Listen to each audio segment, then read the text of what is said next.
Welcome to Turning Final, a new podcast for those who have an interest in the aviation world. I'm Jay with my partner Matt. We'll be discussing anything and everything, whether it be informative or comedic.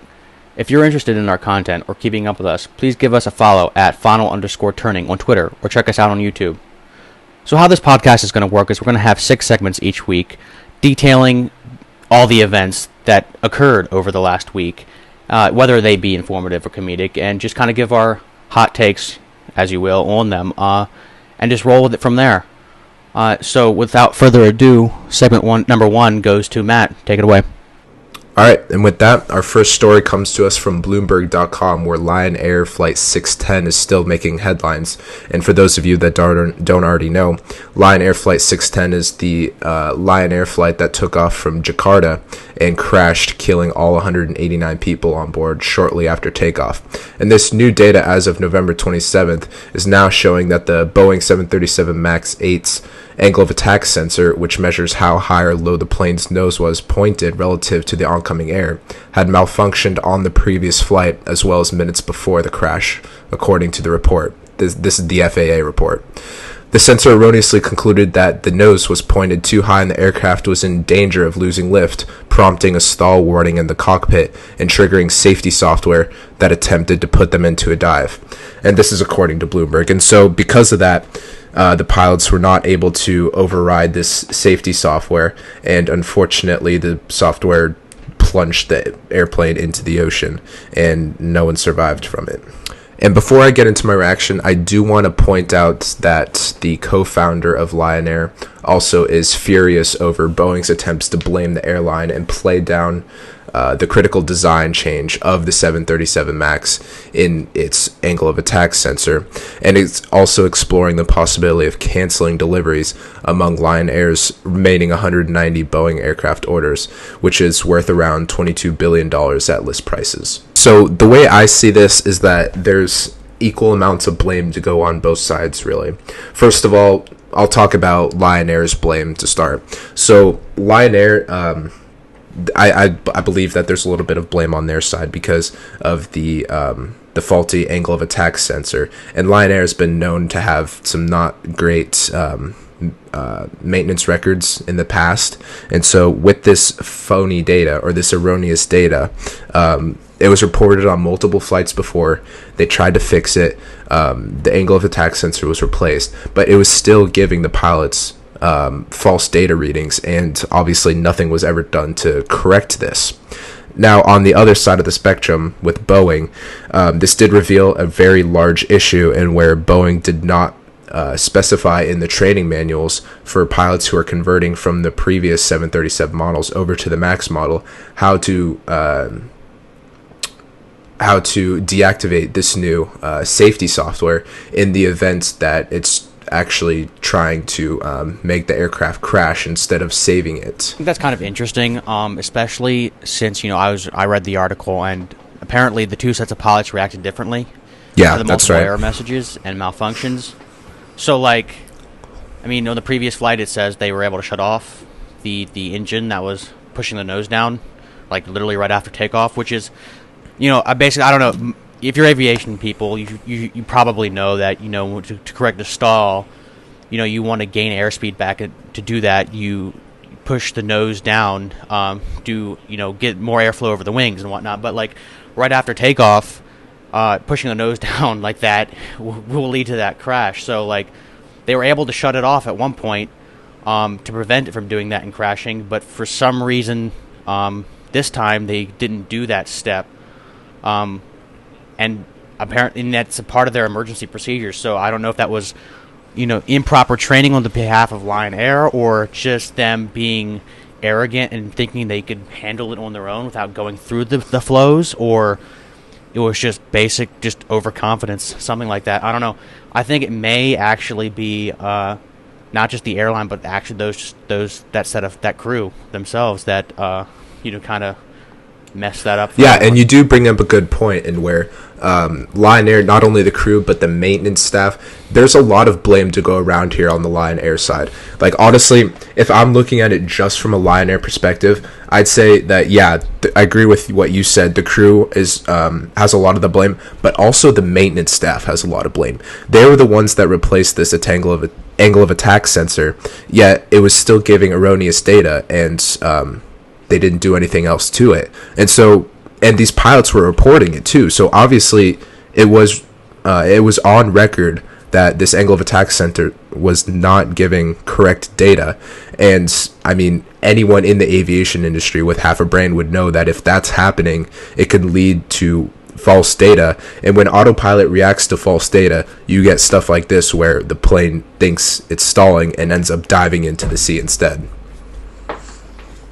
Yeah, I can't. Yeah, totally agree with that. But like, also, I don't know. I've never been inside the cockpit of a Max, but like, they should all have standby instruments. So like, the pilot's not trained just to shut it off and like read off the standby instruments, go off of that, because I mean that's kind of like day one of flight school. I mean, you literally, if your main instrument goes out, you start going to the standbys, and so that kind of just reflects poorly on the airline if they're not training their pilots well enough to even notice that something's off because the standby is reading something different from the main instrument. Yeah, and I believe that there's been a couple of other recorded crashes and where false data was being presented, or it wasn't false data, but different data was being recorded on the captain side versus the co-pilot side, and so no one knows exactly which data is the correct one to look at. And when that happens, you make you make bad decisions based on bad data.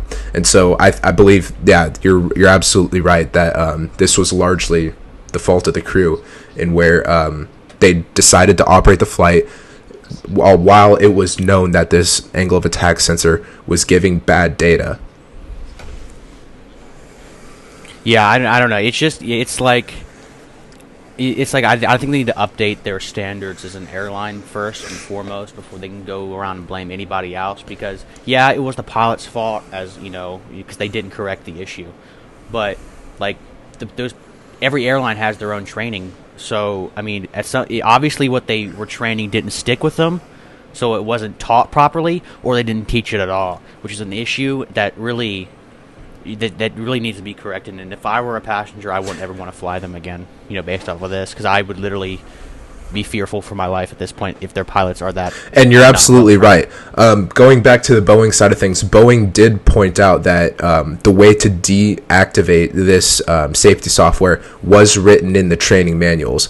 I know that it wasn't necessarily specified that it was in there, and that's what that's why the co-founder is mad at Boeing. But Boeing did write it in there, and they showed that. And so the fact that Lion Air, all the test pilots saw, like, they knew that data was there. They knew that there was instructions in there to shut off the system.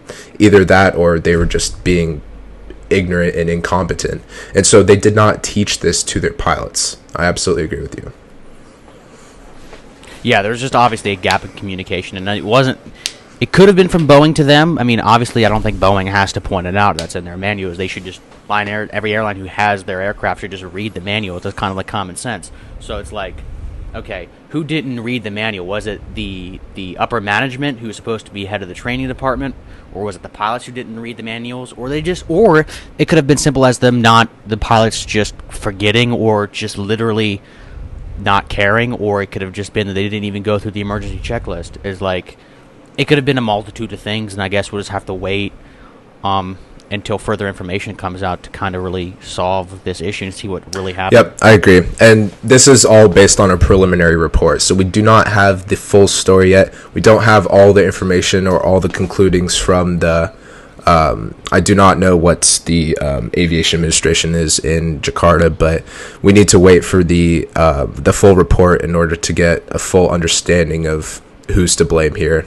And so once we have the full information, we can make our full decision on who's actually to blame here.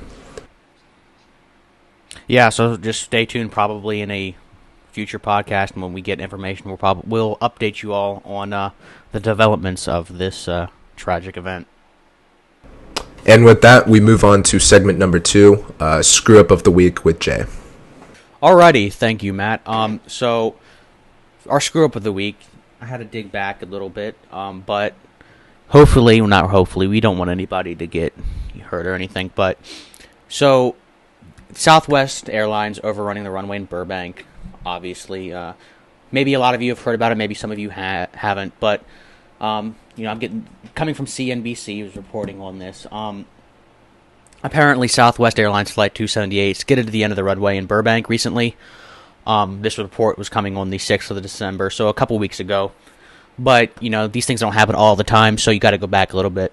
No injuries were reported by the airline, so that's always a good thing. So the plane slid into a collapsible runway. At the end of the runway, there's a system in place to slow aircraft down if they were to overrun the runway. So these things have been thought of before. It's happened before, but it happened again here recently with Southwest Airlines. So there were 112 passengers on board. There were no injuries, as I mentioned earlier. The flight was coming from Oakland to Burbank, so quite a short flight. Even after they overran the runway, the airport remained open. So it really didn't cause all that much of a debacle. It's just another kind of annoyance with Southwest Airlines in the past. And so my take on this is that Southwest needs to do a better job with their entire airline overall. I mean, they may be good at their HR and back end stuff, but their operation is flawed. I mean, okay, so you've heard recently about the engine cowling on the engines, kind of just exploding, spontaneously combusting, if you will. And where they had to land to do an emergency landing and whatnot, but they're just always in the news. It seems to me it's earlier in the year. And in previous years as well, they're landing at wrong airports.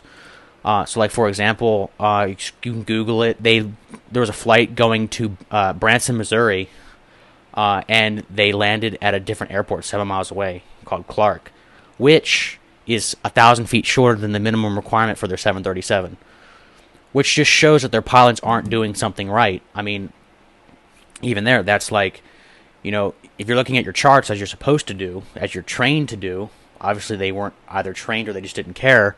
They would realize when they look at the chart that this runway's 1,000 feet shorter than our required minimum. So this isn't right. Maybe we should double check what airport we're actually looking at. And I understand the whole thing. It might be nighttime or whatever, and it's hard to see. But check your charts. If it's 1,000 feet shorter, just check what airport you're landing at and cross-reference that with your flight plan. I mean, it's kind of basic. So I don't know.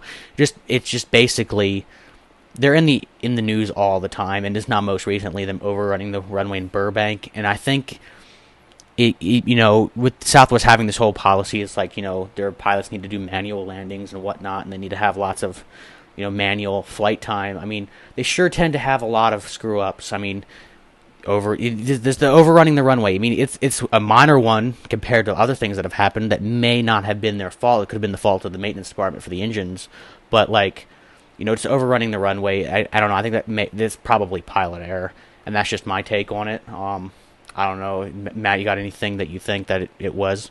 I would like to say that it's honestly a little bit funny to me. Southwest always ends up in the news in sort of the funnier ways. With being a low cost carrier, there's going to be people who take the cheap flight, and they might not be the cleanliest of people. They might have bad manners.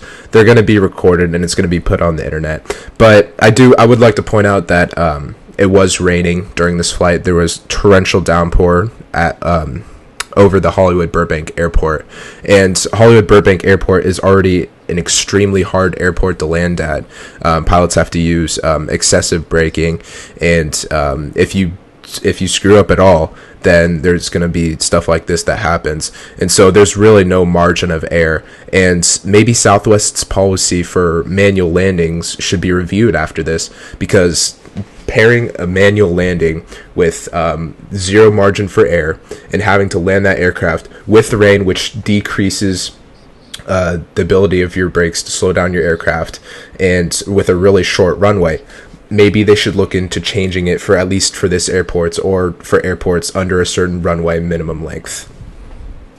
Yeah, no, they definitely, like, if it's raining and the conditions don't allow you to safely operate with a margin, to make sure if it does not go exactly as planned, you're still good. If that margin doesn't exist, and maybe you should just go to an alternate at that point at airports like Burbank, especially now with Southwest, because it seems like it's not happening to Delta or anybody else who flies into Burbank or any of these other airlines. So it's like, yeah, you want to say that it's conditions, but like, then why aren't these other airlines in the news as much with these kind of comical issues as Southwest?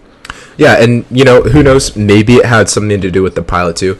Maybe the pilot wasn't as experienced as landing here at Burbank, but I largely agree with you in the sense that it's not happening to other airlines. So I think Southwest does need to review their policy on this and at least create a margin for runway length, and if the pilots should be required to manually land the aircraft or let the auto land system take care of it so that the margin of error is reduced and stuff like this doesn't happen again. Yeah, and like that kind of throws me off into a little bit of a tangent here, but like, there's a stigma about auto land and how it's bad and it shouldn't be used, because when you're a pilot, you want to land the plane yourself. But I mean, your job is to get passengers from A to B safely, and if that requires you to auto land because it's raining and you're going to Burbank and a really short runway, and you might not think your skills are just up to par for a runway like that, there's no shame in using it. It's your job. You're getting paid to do it. And keep in mind, this is the exact situation that Autoland was designed to do, was to take over for the pilots in super dangerous conditions so that the pilots don't have to deal with landing in these dangerous conditions. And the margin of error for the pilots is significantly reduced with the Autoland system. So this is exactly what it's designed for. Yeah, and like, you hear all the time about like how Southwest pilots need to do manual approaches and stuff and whatnot. Like, that needs to be reevaluated, in my opinion, because no, you're an airline, and your main goal is to get passengers from A to B safely. And if that requires auto land, so be it. You know what? If you can't just have like this, your ego get in the way of like, I got to land this manually. No, if you need an auto land, do it. Get the passengers there safely, because guess what? If they get there safely and they feel good about your airline, they're going to keep coming back to your airline. But like, stuff like this keeps coming into the news with Southwest, and like, when I go fly, there's like, Southwest is the last airline I look at. I only fly them if they're the cheapest thing out there. And like, if they're $100 cheaper, that still may not even be enough, because like, I'd rather probably pay $100 more at this point after seeing all this stuff in there to fly like Delta, United, or any of these other airlines, and to be safe, rather than just take a risk with like engine cowling blowing up because of the maintenance department, or overrunning runways, or even if I'm trying to fly to LAX and they might accidentally land at Burbank, just stuff like this, or even overrunning the runway like this story. So I don't know, Southwest needs to get their stuff together, in my opinion, if they really want to compete with these other major airlines. Yeah, I largely agree. I think this calls for a re-evaluation of Southwest's policies, and that things need to change, because like you said earlier, other airlines aren't having these issues as much as Southwest is, and I think it's definitely something that their operations department needs to look at. Yeah, it's something they need to do. I mean, take a page out of Delta's book. People send their aircraft to Delta for them to fix, even though they're not even Delta Airlines. So like, something's up with their maintenance department, something's up with their training department, and it needs to be reevaluated. And I really hope next week I don't have to. My screw up of the week isn't another Southwest, but with the trend, it's probably pretty likely. All right, well, I really hope I don't have to talk about Southwest next week in our screw up of the week. But with that being said, here's Matt with segment number 3. All right, so segment number 3 brings us news story number 2 from FlightGlobal.com, where the Embraer and Boeing agreement lays out terms of proposed joint venture. This is as of October 11th, 2018. And if you recall, the Boeing-Embraer joint venture states that Boeing intends to acquire 80% of Embraer's commercial aircraft division, leaving the Brazilian manufacturer with 20% of it. And at the time, Boeing valued Embraer's commercial unit at 4.75 billion, but I believe I don't have the data with me right now, but I believe it's gone up since then. And what's new about this is that a couple of Brazilian judges tried to block this merger as of recently, but it was also those blocks were overruled. And I believe that now Boeing has officially stated that this merger will continue to go through. And Embraer says it expects a final deal will close, or a final deal will be closed by the end of 2019.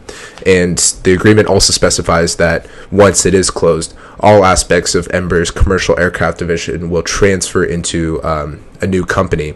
And Embraer's commercial business includes all aircraft design, manufacturing, certification, and sales. And Embraer's 3 commercial aircraft lines, including the ERJs, the E-Jets, and the E-Jets Series 2.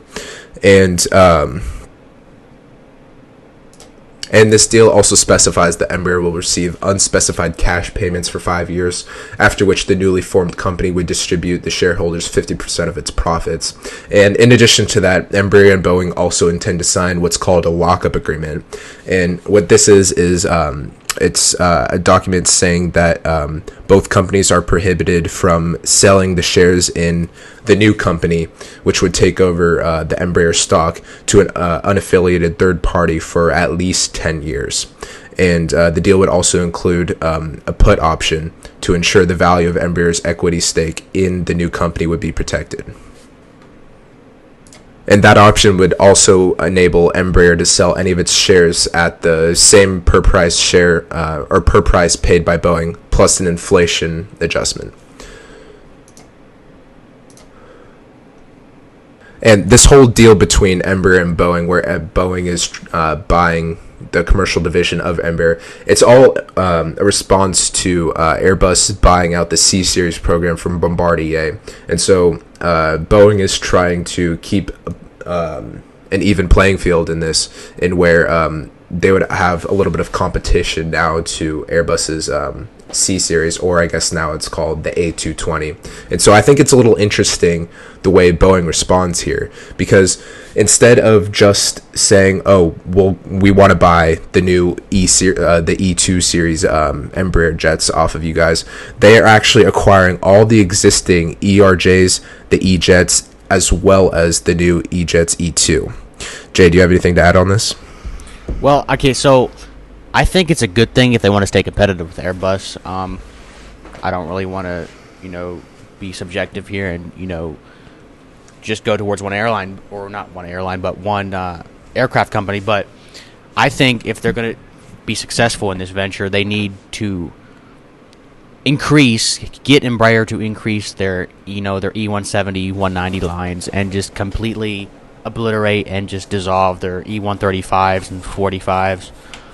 Those small jets, from personal experience, are just atrocious to be on. I mean, if you ask anybody, I'm sure they'd rather be on an E170, 190. They're not that much more expensive than those other aircraft. I mean, I really wouldn't mind flying them all the time. So, if they want to compete with the C Series for the Airbus, they need to upgrade the Embraer fleet. By upgrade, they don't even need to come out with a new plane. My vision of upgrade is just getting rid of the 145s and 135s altogether, and just sticking with the 170s and 190s. Yeah, and the 135s and the 145s have been in operation for a while now, and I believe some of the smaller regional ones are starting to replace them with new 175s and 195s. But I largely agree. I think the regular E-Series and the new E-Series E2 are definitely a better choice for airlines, especially if they're concerned with passenger comfort, because the E135s and the 145s, for those flights that are over an hour, they're really uncomfortable for people, especially with the ones who are maybe a little bit taller or do not quite fit into the seat dimensions, which I might add, they're very small seat dimensions of the 135s and the 145s. So okay, so basically, there's flights direct to San Francisco from MCI, my home airport. They don't take the 145s there, but if I'm gonna fly, they take the actual 175s there, and they don't have 190s on United, but United has the direct flight. So I can stand a flight from Kansas City to San Francisco on a 170, no problem. I have plenty of legroom, even in economy or economy plus. Rarely do I fly first class, and on those kind of jets, but those are easy to stand. I could literally be okay if their entire fleet was 170 because they're that. I don't really see a difference between an E170 legroom and width and whatnot over a Boeing or an Airbus. It's literally like comparable in my opinion. But like flying a 145, even in a 50-minute flight from Kansas City to Chicago, even if you're sitting in the left row where it's just a one seat row, it's excruciating. And it's terrible. My legs are cramped. Your head's hitting the ceiling if you're a taller person.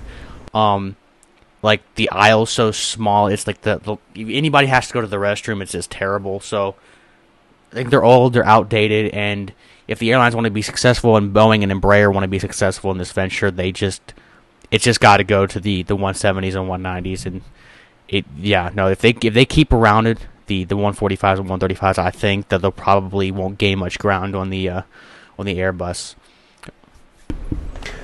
Yeah, I think I largely agree with that.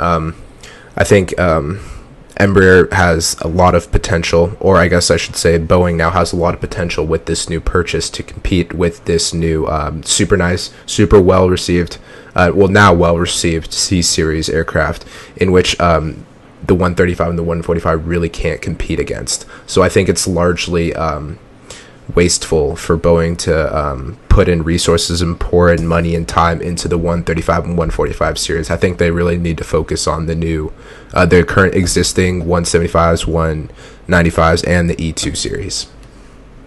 Yeah, and so we'll monitor the developments in this, but yeah, I don't know. It would be a detrimental mistake, in my opinion, if they were to keep them. Yep, I agree. All right, yeah, so I really hope that Boeing is able to find great success with the new acquisition of Embraer's commercial line. And with that, we now go to segment number 4 with Jay, which is his aviation outlook for 2019. Jay, take it away. Yeah, thanks, Matt. Basically, as right now, as we're recording this, it's before the New Year's, but when you're all hearing this, it's going to be a happy 2019, I hope, for everyone. With it being a brand new year, kind of wanted to discuss, kind of like what is possible in 2019, just a kind of a general outlook. According to Simple Flying, a website out there anybody can Google, there's going to be some declining profitability. It's just cyclical in the years, going up and down, with the rising labor costs and whatnot. Airlines won't be as profitable, so maybe be looking for some different changes that they might be making in order to boost profitability, and maybe some cuts they might be cutting out of their programs. Just be on the lookout for some minute changes in 2019. But also, with declining profitability, there's probably going to be some fewer failures in terms of airlines going bust, quote unquote, according to Simple Flying. Even with the declining profitability, there won't be as many people struggling financially.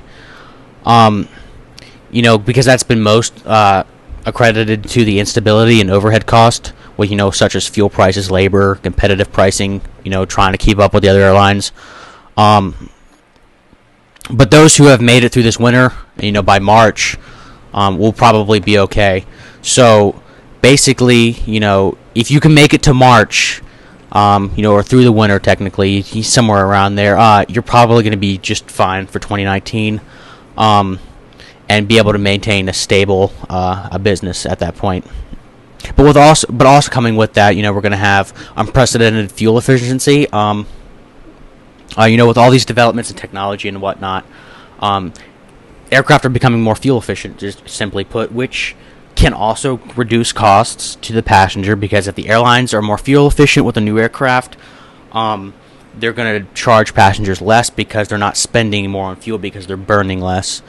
And this is largely accredited to the airlines' investment in newer aircraft coming out, not just sticking with the really ancient aircraft. Sorry, McDonnell Douglas, MD-80s and whatnot. There are, airlines that still have them, and they're going to be using them for the foreseeable future, but, kind of props to American. They're phasing them out, kind of updating their fleet a little bit, and this helps with the fuel efficiency. So, that might translate to ticket prices here in 2019. So just kind of be on the lookout for that. So, obviously there's Middle Eastern turbulence in politics, but we're not about politics. But those politics might also be influencing some of those, such as like Emirates or Arabian Gulf Airlines. They're kind of affected by the currency fluctuations, trade tensions, and with competition with others in that area.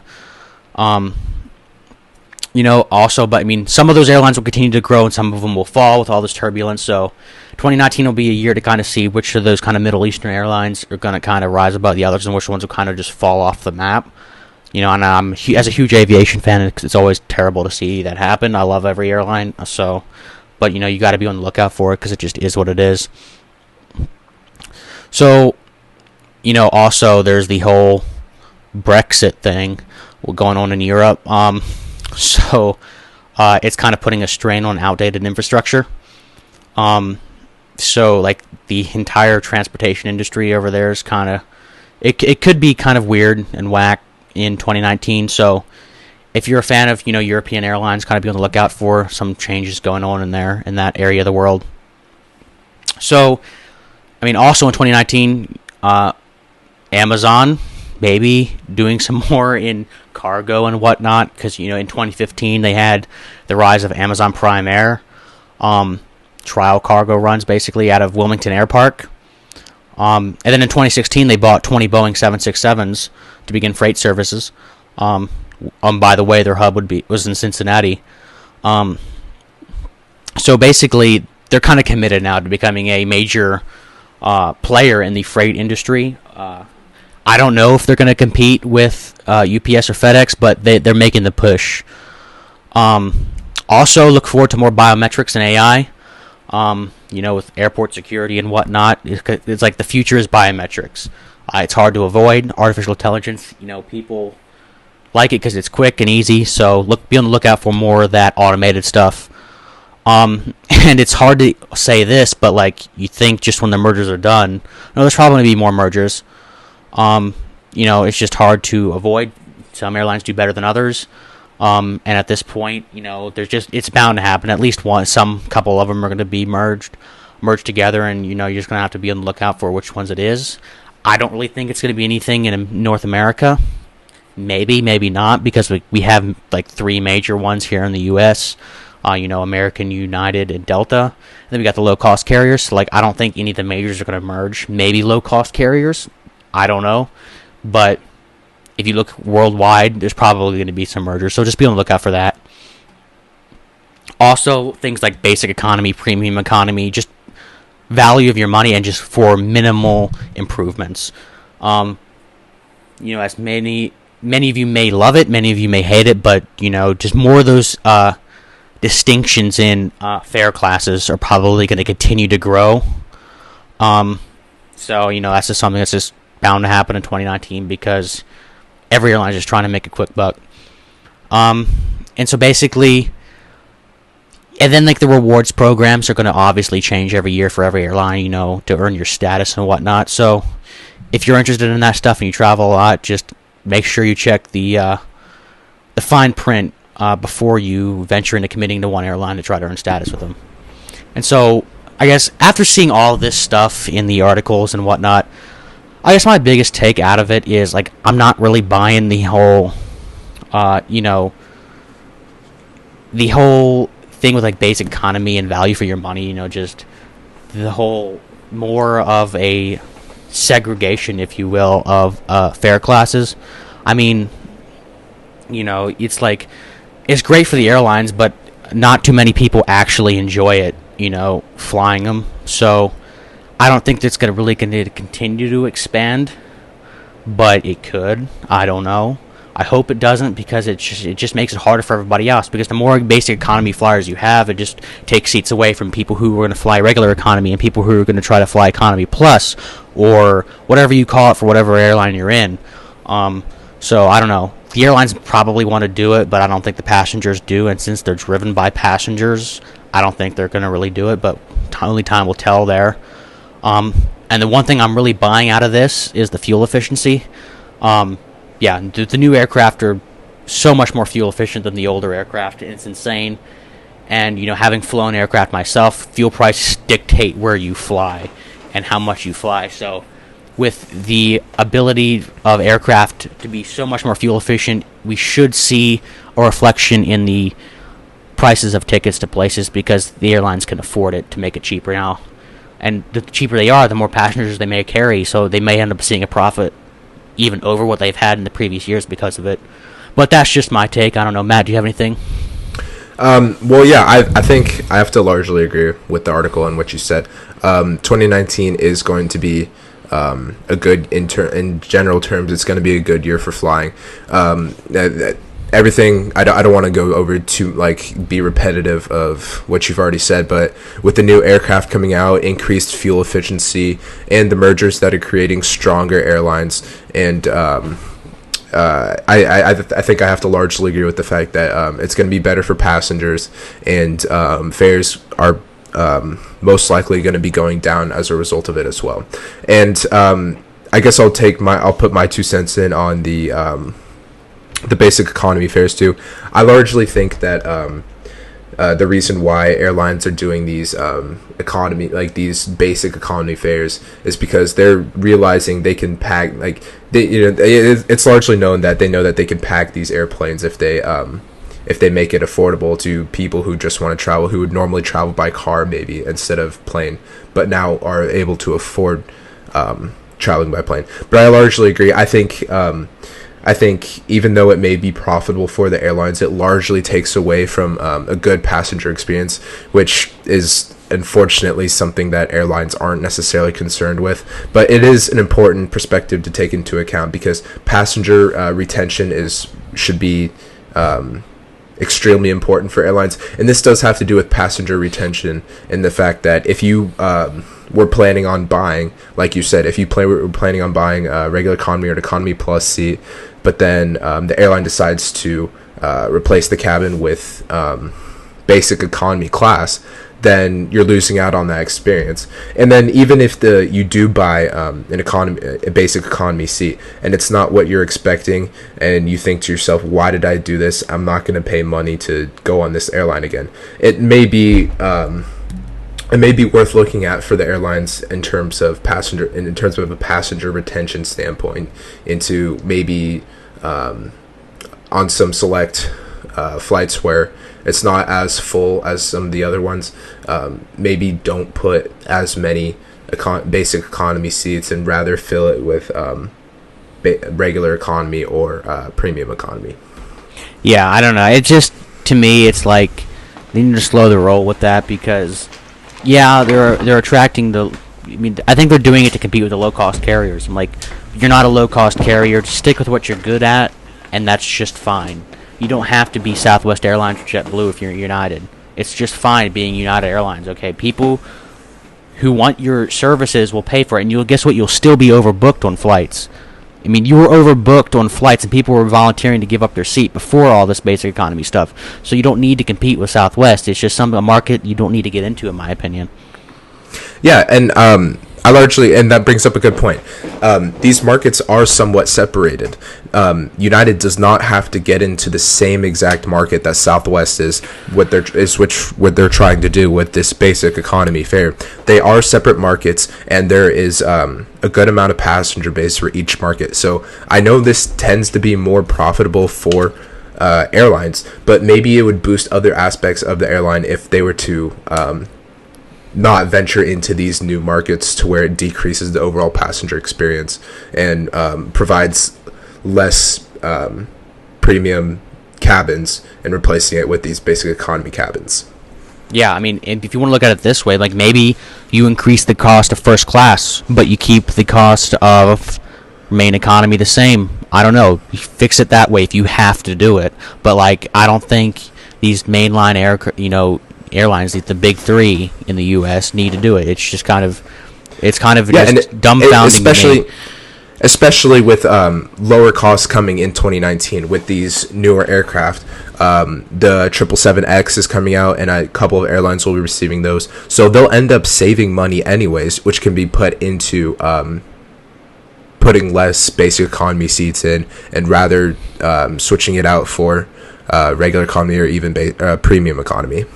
Yeah, and we'll keep you updated on the developments of this nonsense throughout the year of 2019, and you'll probably hear a lot of me ranting on it because I really dislike it.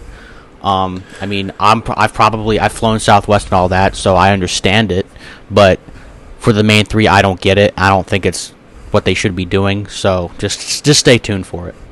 Yeah, and I largely think this is an experiment that the airlines are trying to conduct in that in the short term, it is going to be more profitable, but we really have to wait to get into 2019 to see if this is going to stick or if they decide that basic economy is not the best way to go.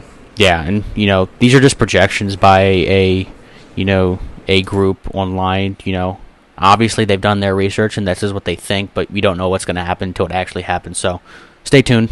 Yeah, so it's 2019 shaping up to be an interesting year, to say the least. But we're going to move on to the next segment, and here's Matt. All right, so our next segment is our third story that comes from Airways magazines of Brussels Airlines flight 358 that was performing a flight from Kinshasa to Brussels, in which the A330 suffered dual engine failure.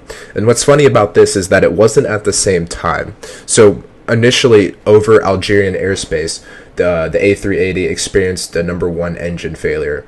But upon being able to reignite the engine, the pilots decided to continue their journey to Belgium. And so they were continuing across the Mediterranean Sea. And once they got to French airspace, the engine number two also flamed out. And so they had number one restarted, but number two had flamed out. And so I don't know why, but the pilots decided to to continue through French airspace to Belgium, and the flight landed safely. No injuries were reported, but it's believed that one of the causes of this might be due to fuel contamination. But there's been no report released yet. This is pretty recent, as of last 2 weeks ago, maybe. But luckily, like I said, no injuries reported. All 306 people on board were fine, and the true cause of the investigation is being looked into as we speak. So, I think this is just another instance of just terrible maintenance, along with, I don't know, pilot error. I don't know. What do you think about that? I largely have to agree.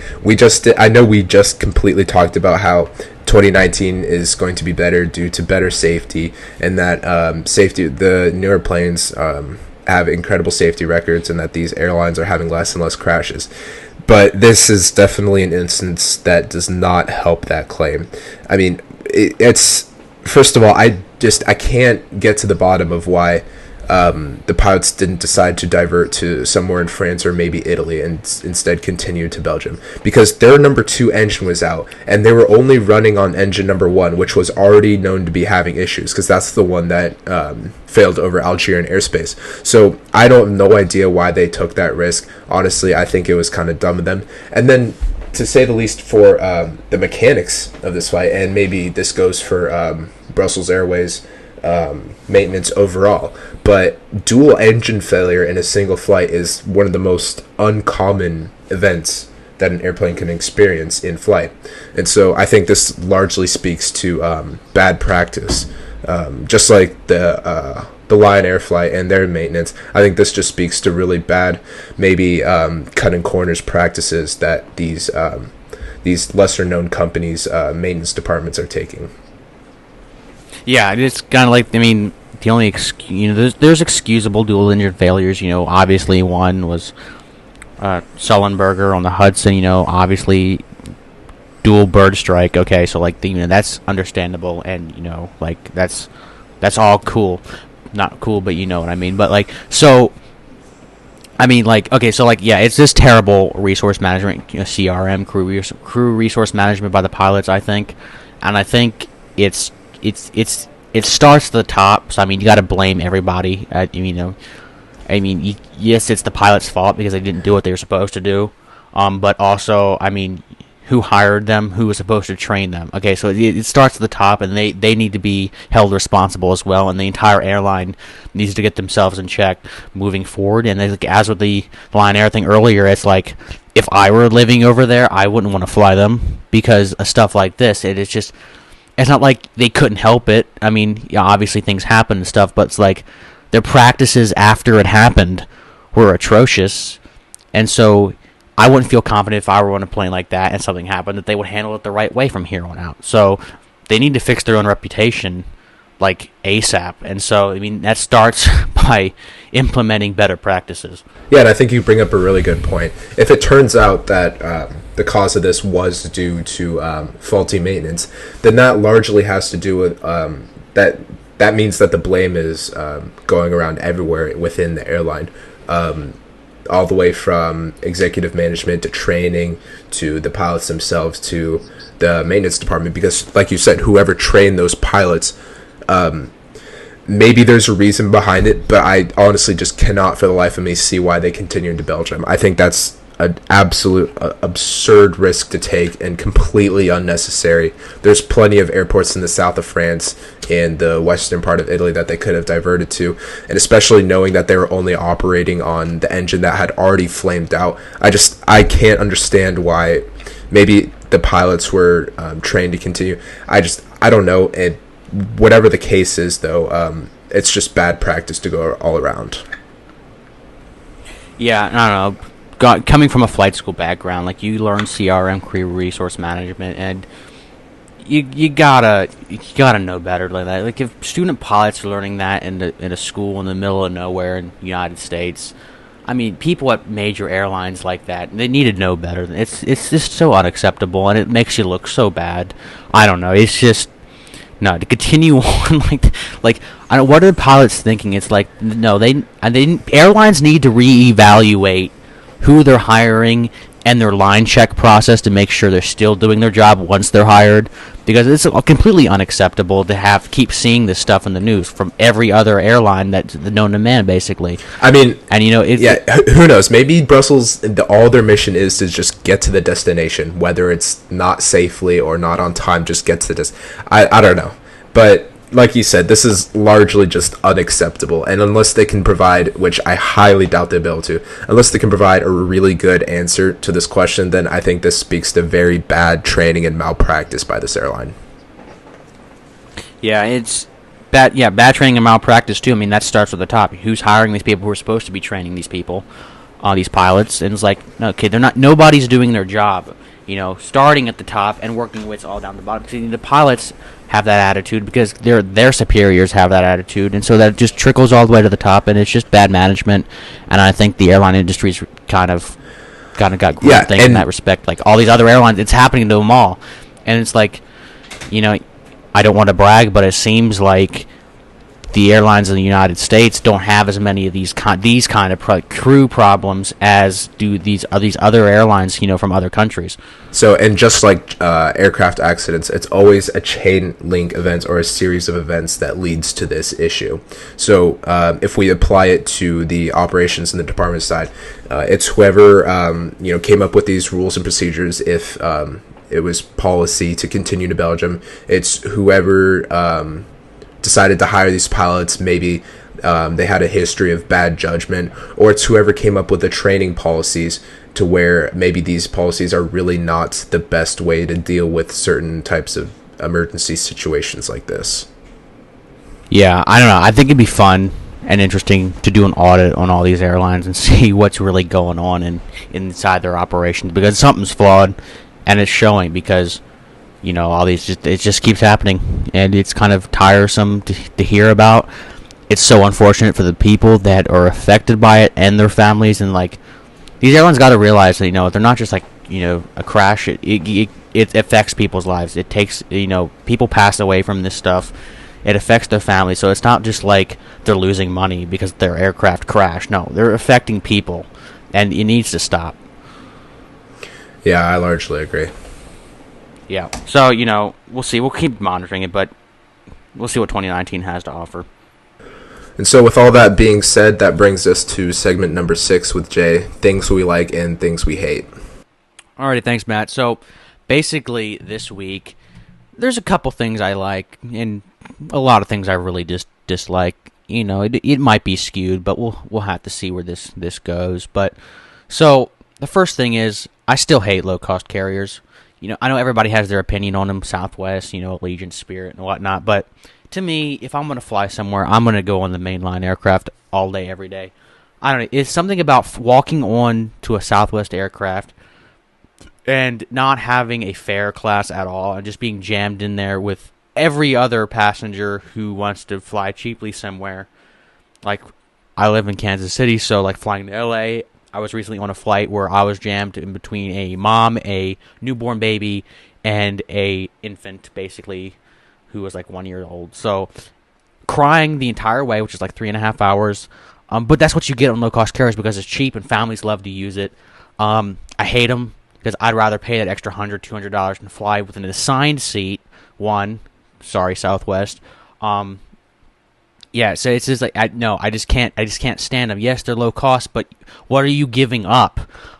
For that low cost, you're giving up convenience. You're giving up, leg room, overhead space, because there's just a boatload of bags on those planes. It's just annoying to me. I just can't stand them though. Although I've never flown JetBlue, so I can't speak for them. But all the other ones I have, I just know. Allegiant, sorry, you're not very good. Spirit, no, sorry, bye. I mean, the best one of them all, I think, is probably Southwest. Haven't flown JetBlue, as I said, so I can't speak for them. But no, I just can't do it. I'm sorry, you got to improve the way your plans are laid out. But they probably won't because they're low cost, and that's their shtick. So, I'll just probably never be a low cost thing. So that's thing number one I do not like. Number two thing I do not like, as discussed earlier a little bit, is the whole basic economy development. I hate it. I mean, it's stupid to me. It's like, why why add something to regular economy? What's next though? Like basic economy? No, it's insane to me. No, like then the people who buy basic economy get PO'd when they go to the counter and say, why don't I have an assigned seat, or why can't I bring this other bag with me? They expect privileges of regular economy and first class when they bought basic economy knowingly and willingly, and that really peeves me. That it's annoying, and the airlines are doing it because they want just to carry more passengers. And guess who is getting kicked off those flights when they overbook? It's not the basic economy people, because guess what? Those people bought it because they need to get where they're going, and it's cheap and whatnot. They really want to go where they're going. The people who are getting kicked off are the people who are in regular economy and whatnot. I mean, it's insane. So, I mean, you're overselling planes, but because basic economy basically now more. So, I mean, no, it just doesn't work like that to me, and I think it's a dumb idea that they should get rid of. As I mentioned earlier in this podcast, no, you don't need to compete with the Southwests and Allegiants and Spirits and, create all these little low-cost concepts because you're not a low-cost carrier. If you're a low-cost carrier, go for it all day long, but you're not. So stop trying to be Southwest, United, American, Delta. You don't need to do it. And it's kind of really disappointing to see that they're going into that and kind of going away from what made them in the first place. I just don't like it. I mean, the only positive thing I have to say is if it helps them survive as an airline, that's a good thing, I guess. Maybe. I mean, no, I don't like it, but I mean, I just want them to be around still, but it's something I just really don't like. I can't stand it. The next thing I really don't like, it's not an airline issue, it's a TSA issue. It's, what do you fly from different airports? If your hotel kicks you out at noon and your flight's not till 10 o'clock at night because you were being cheap, or if your business books you a flight at 10 o'clock at night and that's the only one that can get you, and your hotel kicks you out at noon, you were 10 hours early. But guess what? You can only check your bag in 6 hours early. So you literally have 4 hours of doing nothing but sitting around either on the curb of the airport, on a bench, or you're sitting inside at security checkpoint for 4 hours just on your phone, just wasting your time away. And then you can't even expect that same time every airport you go. Because in Atlanta, I know it's like 6 hours, 6 to 8 hours.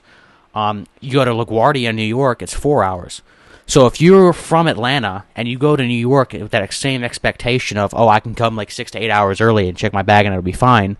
No, you're going to be there 2 to 4 hours too early in LaGuardia, and you're going to be sitting around in New York, LaGuardia Airport's check-in area with nothing to do it. Their terminals are terrible in LaGuardia. Just imagine having to sit around in their check-in area for 2 to 4 hours. That's insane. So I think TSA needs to get their stuff together, and they need to have a universal check-in time across every airport. I think that's kind of ridiculous. There's nothing really I like about that. Sorry, I can't say anything good about that policy, but it is what it is, and I don't think it's going to change, unfortunately, because TSA is TSA. And the final thing I have this week, there's some things I love about it, and a lot of things I don't like about it right now. The whole Clear initiative and biometrics thing, I think it's a great thing. It quickens the process up. It makes it easier to verify somebody because nobody has the exact same fingerprints or retina that you do. So, fake IDs, I don't know how well those machines and the TSA agents actually are checking them. So I've gone to places where they literally just look at it, like they don't even scan it. Like, they should probably be fired for that, but they've done it. So I think it's more of a reliable way to go through security. This whole new, this company called Clear and their biometrics initiative. But the one thing I really don't like about it is it costs an arm and a leg, basically. You pay so much to get this stuff. And so basically those who have it are elite, and everybody else is stuck in regular TSA lines and stuff. Like, don't you want everybody to be just as safe and, background checked and whatnot? So, like, if this is providing your biometrics that's hard to replicate with anybody else, I mean, you should probably offer this to everyone for free. I don't know. They can make revenue off of other things rather than just charging for that service. I think they should sell that technology to maybe the government or the airports. That's how they can make their money, and charge a fee every month for the airports of having it and give it to the passengers for free. I don't know. But charging passengers to use it, there's basically only a few people who go it. Like, now the TSA pre-check line in Atlanta International Airport is insane. It's like, there's no benefit of having pre-check in Atlanta anymore because it just takes just as long as the regular line. But then you have like 5 to 10 people in the Clear line who are going right through. But if everybody have it, yeah, it might make the lines a little bit longer, but they'd probably be even, and it'd be safer anyway. So maybe you should just start offering it to people for free. I don't know. It's a great technology, but the way it's been implemented is terrible. But yeah, anyway, it's just, those are the things I kind of like. There weren't that many of them. There's some aspects of them I like, but a lot of the things this week I just really dislike, and you'll probably hear about it a lot more throughout the year of 2019, because it just really grinds my gears, and things need to be changed to make it just a smoother process throughout the airport and on the airplane itself. But yeah, until next week, those are the things I like and hate. So that's going to conclude the first recording of Turning Final. Make sure to join us next time for all the latest on what's happening with aviation. And make sure to go leave us feedback on all of our social media. You can find us on YouTube and Facebook at final_turning.